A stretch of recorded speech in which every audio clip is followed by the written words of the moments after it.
Learning with Priya ma'am. Hello children, welcome back to my channel, and in this video I am going to explain chapter 13, India our motherland, of class 4th.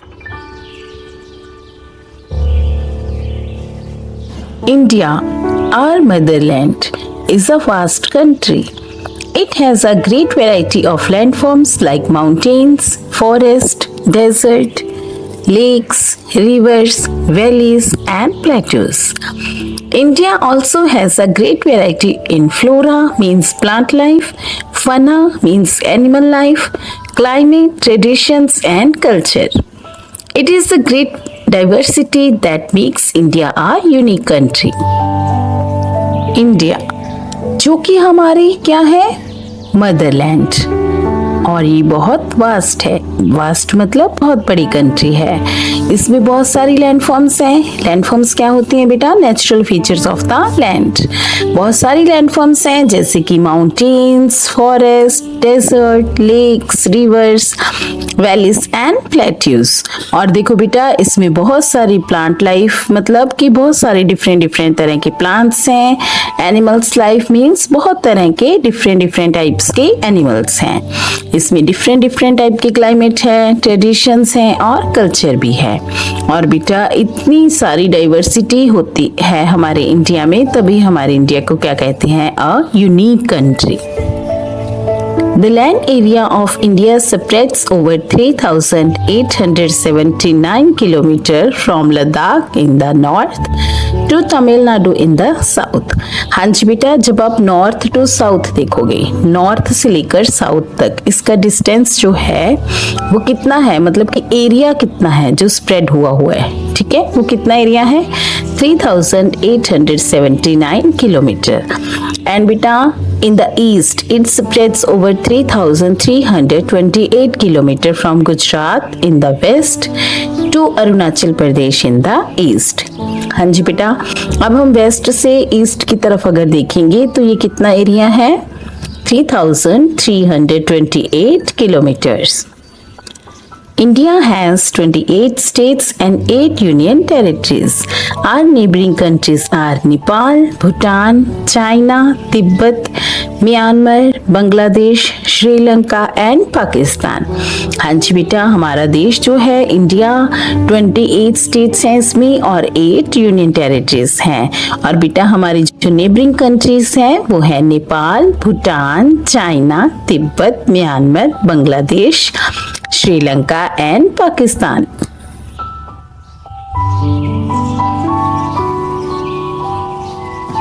The physical features of India: the northern mountains, the northern plains, the Indian desert, the Deccan plateaus, the island groups. Do you know? The landforms of India includes mountains, plains, desert, plateaus, etc. A. The northern mountains, the Himalayas.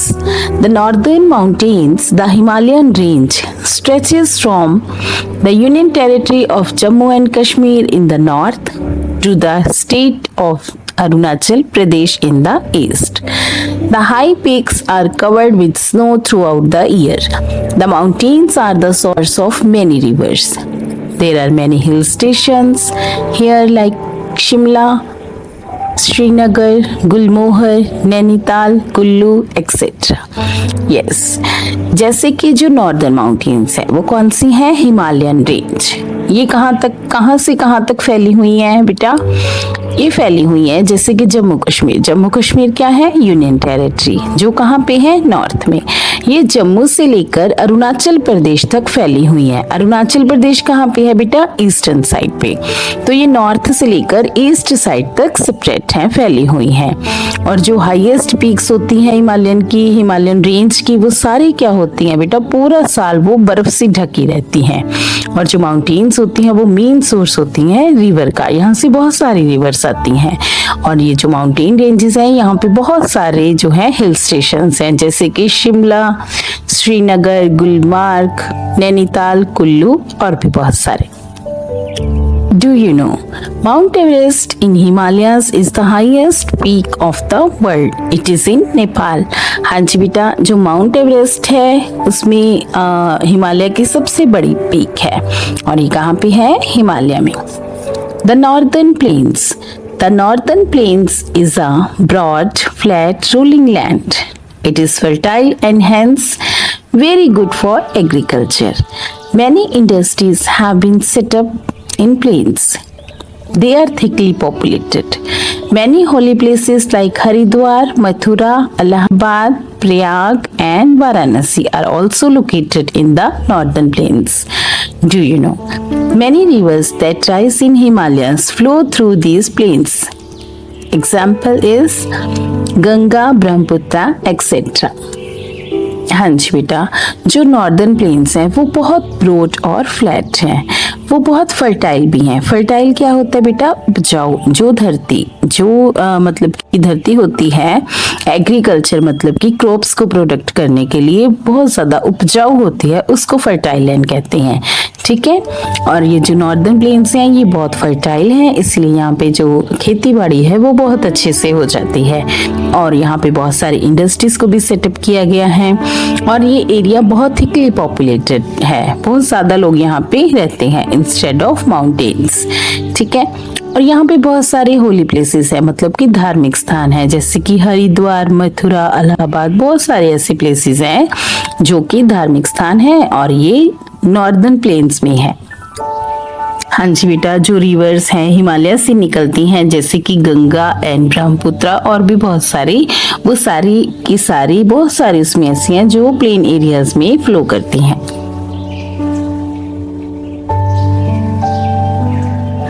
See, the Indian desert. The Indian desert is known as the Thar Desert. It is a barren and sandy land. Located mostly in Rajasthan, the area receives very little rainfall. The desert has hilly hills of sand called sand dunes. The days are hot and nights are cold in the Thar Desert. हाँ जी बेटा, Thar Desert is also a form of landform. तो Thar Desert को ये जो Indian desert है इसको हम Thar Desert भी कह सकते हैं क्योंकि ये Thar Desert के नाम से भी फेमस है। ठीक है, ये बहुत ही मतलब सूना सूना और सैंडी लैंड होती है। ठीक है, ये राजस्थान में है क्योंकि यहाँ पे बारिश भी बहुत कम होती है, इसीलिए यहाँ पे डेजर्ट एरियाज बन जाते हैं। यहाँ पे बहुत कम बारिश होती है और जो डेजर्ट्स हैं यहाँ पे सैंड की बहुत सारी हिल्स भी होती हैं जिनको हम सैंड ड्यून्स कहते हैं। और यहाँ पे बेटा जो डेज होती हैं वो बहुत गर्म होती हैं और जो रातें होती हैं वो बहुत ठंडी होती हैं। Do you know? Camel is called the ship of desert because it can carry loads through the desert. With the help of its padded feet, camel can remain without water for a long time. हाँ जी बेटा, जो camel है उसको ship of the desert कहा जाता है, मतलब कि मारुथल का जहाज। क्यों कहा जाता है बेटा? क्योंकि देखो, एक तो ये डेजर्ट एरिया में जो सैंड होते हैं उसके ऊपर हर एक का चलना आसान नहीं है, लेकिन जो कैमल होता है उसके फीट जो होते हैं वो पैडेड होते हैं, जिसकी वजह से ये डेजर्ट एरिया में आसानी से एक तो चल पाता है। ऊपर देखो बेटा, राजस्थान में पानी की बहुत ज्यादा कमी है, इसलिए जो कैमल है वो एटलीस्ट 14 डेज विदाउट वाटर रह सकता है। जी, the Deccan plateaus. The Deccan plateau is also known as the southern plateaus. The plateau is an elevated land. It slopes from western side to the eastern side. It is triangular in shape with a rocky and uneven surface. Many rivers flow through this region. They supply water for irrigation and the dams on the river produce electricity. हाँ जी बेटा, जो डकिन plateaus होते हैं उनको southern plateaus भी कहते हैं और ये लैंड थोड़ी एलिवेटेड होती है, थोड़ी सी ना, इसको हम टेबल लैंड भी कह सकते हैं। अब ये देखो बेटा, ये ना ट्रायंगुलर शेप में होती है और इसका जो सरफेस होता है रॉकी का मतलब थोड़ा पथरीला होता है, अनइवन का मतलब थोड़ा उबड़ खाबड़ सा होता है जो इसका सरफेस एरिया होता है। जैसे माउंटेन्स होती है, माउंटेन्स तो उभरी हुई होती हैं और जो प्लेन्स होते हैं, प्लेन्स बिल्कुल फर्टाइल होती हैं, लेकिन ये जो डकिन प्लेट्यूज होते हैं, डेक्कन प्लेट्यूज हैं, इन ये थोड़ा रॉकी होते हैं और अनइवन होते हैं, और यहाँ पे बहुत सारी रिवर्स भी फ्लो करती हैं। और देखो जो वाटर होता है ये इरिगेशन में बहुत हेल्प करता है, और जो इस एरिया में डैम्स होते हैं वो इलेक्ट्रिसिटी प्रोड्यूस करने में भी बहुत हेल्प करते हैं। Do you know the Deccan plateau is a store house of many minerals like mica, iron और एक्सेट्रा। हाँ जी बेटा जो डेक्कन प्लेट्यूज होते हैं वहाँ पे हमें बहुत सारे मिनरल्स भी मिलते हैं, जैसे कि मीका, आयरन और etcetera.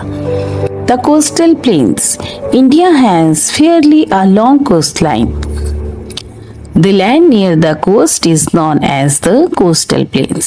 The western coastal plains and the eastern coastal plains lie to the west and east of Indian Peninsula. The western coastal plain are narrow and the eastern coastal plains are broader. Many rivers like Mahanadi and Kaveri drain into the Bay of Bengal.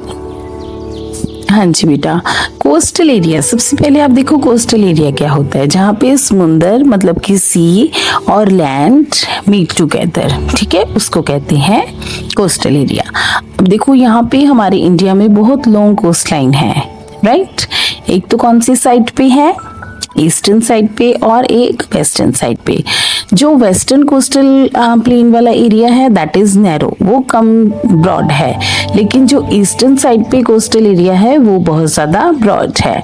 और यहाँ पे बहुत सारी नदियां भी हैं, जैसे महानदी, कावेरी, जो कि बे ऑफ बंगाल में जाती हैं। Do you know the coastal plains have many seaports where ships are loaded and unloaded. These ports are Kandla, Gujarat, Margam, Goa port. Do you know the coastal plains have many seaports where ships are loaded and unloaded.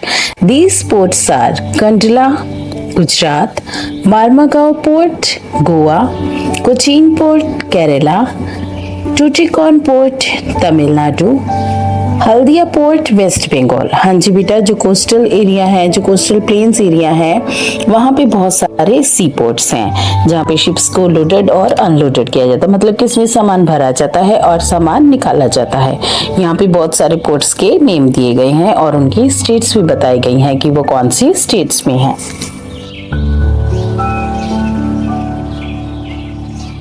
F. The islands.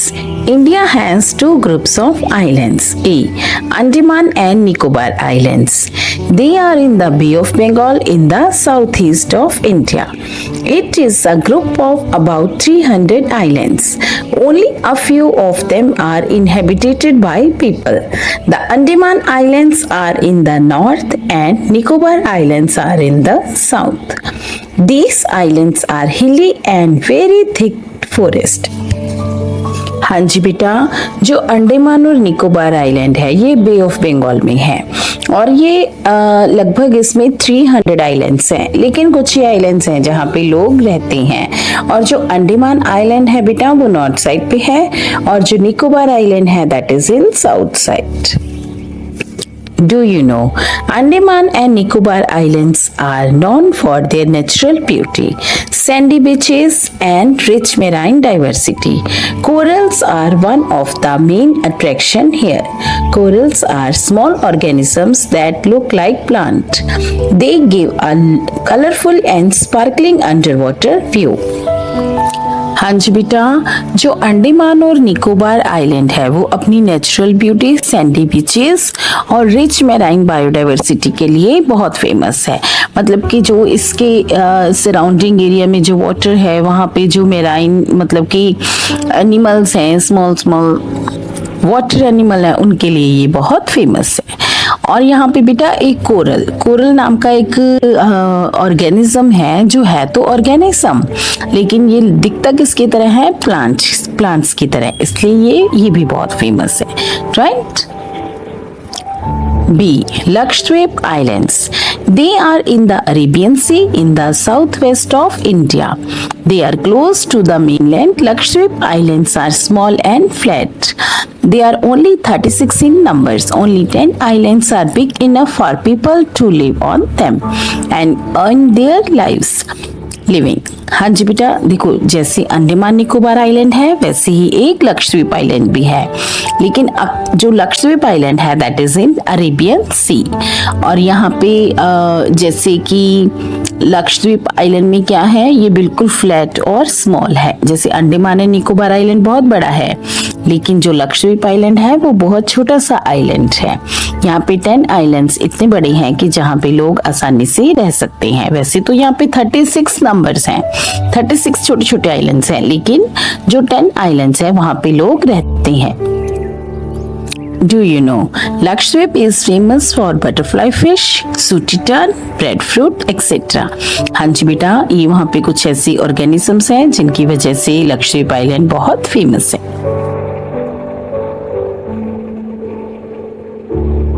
People in different parts of India enjoy a great diversity in dishes, dresses, languages, music, and dance forms. The best feature of India's culture is that in spite of the diversity, we all live in harmony with others. हाँ जी बेटा, India में जैसे आपको पता है different parts हैं, 28 तो यहाँ पे स्टेट्स ही हैं और 8 यूनियन टेरिटरीज हैं। और बेटा यहाँ पे जितनी भी स्टेट्स हैं, मोस्टली स्टेट्स ऐसी हैं जिनकी डिफरेंट डिशेस हैं, ड्रेसेस हैं, लैंग्वेज, फूड, डांस फॉर्म्स भी अलग अलग हैं। ठीक है, इतनी वेरिएशंस होने के बावजूद भी लोग यहाँ पे बहुत सारे प्यार के साथ और मिलवर्तन के साथ रहते हैं। Do you no different food items grow in different physical features of India, like almonds and apples in the mountains, wheat and rice in plains, coconuts near the sea. हाँ जी बेटा, अभी जैसे ये लेसन पूरा लैंडफॉर्म्स के बारे में था, तो जो डिफरेंट लैंडफॉर्म्स होती हैं वहाँ पे डिफरेंट फूड आइटम्स होती हैं। जैसे कि देखिए, जो एप्पल्स एंड आलमंड्स हैं ये माउंटेन एरिया में होते हैं, जो व्हीट और राइस है वो प्लेन एरियाज में होते हैं, और जो कोकोनट है वो सी एरिया में होता है। Dear children, I hope the explanation of this chapter is clear to you. If you like this video, please share it with your friends and don't forget to subscribe the channel. So God bless to all of you and keep smiling.